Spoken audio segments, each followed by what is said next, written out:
حضرت امیر حمزہ رضی اللہ تعالیٰ عنہ بڑے مجاہد تھے، بڑے بے باک تھے، جری تھے، ہمت والے تھے، فیصلہ کرنے کی طاقت رکھتے تھے۔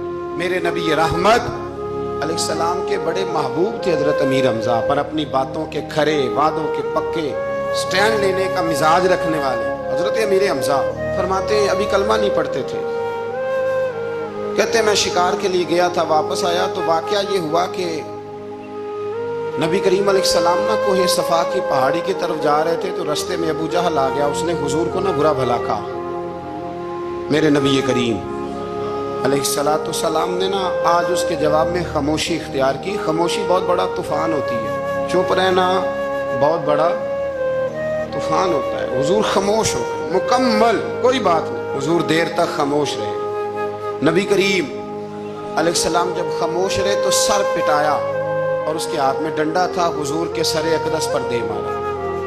حضور کچھ نہیں بولے، خاموش رہے، سر پہ ہاتھ رکھا، گھر تشریف لے گئے۔ وہ لونڈی دیکھ رہی تھی، نبی کریم علیہ السلام تشریف لائے حضرت ختیجہ کے گھر۔ اتنی دیر میں حضرت امیر حمزہ آئے تو اس لونڈی نے نا جناب امیر حمزہ کو مخاطب کیا، چونکہ اس نے حضور کو بھی دودھ پلایا تھا اور جناب امیر حمزہ کو بھی برابر کی محبت تھی، رضائی والدہ تھی۔ حضرت امیر حمزہ کو دیکھ کے کہنے لگی امیر حمزہ کہاں سے آ رہے ہو؟ کہا شکار کھیل کے آ رہا ہوں۔ فرمایا کیا فائدہ تیری بہادری کا، کیا مطلب ہے تیرے اس سارے کارنامے کا، کہا ہوا کیا؟ وہ لونڈی کہنے لگی کہ آج میرے سامنے ابو جال نے ڈنڈوں سے اتنا مارا ہے کہ حضور کے سر اقدس سے خون نکل آیا ہے، خون نکل آیا ہے۔ مجھے پتہ ہے ابو جہل یہ ظلم اس لیے کرتا ہے کہ محمد ابن عبداللہ کے والد موجود نہیں۔ آج اگر ان کے والد ہوتے، دادا عبد المطلب ہوتے تو پھر میں دیکھتی تھی کون ان کے قریب آتا۔ یہ لفظ کہے نا تو جناب امیر حمزہ رو پڑے، شکار وہیں پھینکا، درخت سے ڈنڈا توڑا۔ ابو جہل بیٹھا تھا حرم مکہ میں، کفار کے درمیان ٹولیاں بنا کے وہاں گئے اور زور سے ڈنڈا اس کے سر پہ مارا، اور ڈنڈا مار کے کہنے لگے تجھے شرم نہیں آتی؟ میرے بھتیجے کو لاوارث سمجھتے ہو؟ جرت ہے تو ذرا آنکھ اٹھا کے ایک دفعہ دیکھو، میں تمہاری آنکھ نہ نکال دوں گی، کرو ہمت اگر طاقت ہے بولو۔ اللہ اکبر۔ جب یہ لفظ کہے، جب یہ بات کری تو ابو جہل کانپنے لگا۔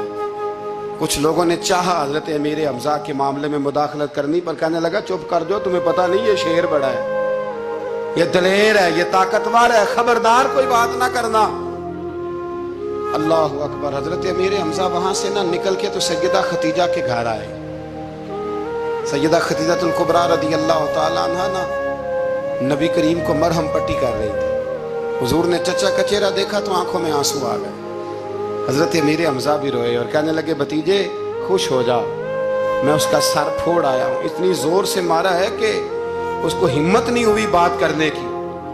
حضرت امیر حمزہ کے جواب میں محبوب فرمانے لگے چچا میں ابو جہل کا سر پھوڑنے سے تو خوش نہیں نہ ہوتا۔ کہا آپ کیسے خوش ہوتے ہیں؟ فرمایا آپ کلمہ پڑھ جائیں میں خوش ہو جاؤں گا۔ تو حضرت امیر حمزہ کہنے لگے کلمہ پڑھنے سے راضی ہو جاؤ گے، خوش ہو جاؤ گے، بس اتنی سی بات؟ فرمایا ہاں۔ تو کہا پڑھاؤ کلمہ، پڑھاؤ کلمہ۔ حضرت محبوب کریم نے کلمہ پڑھایا اور جناب امیر حمزہ اسی وقت مسلمان ہو۔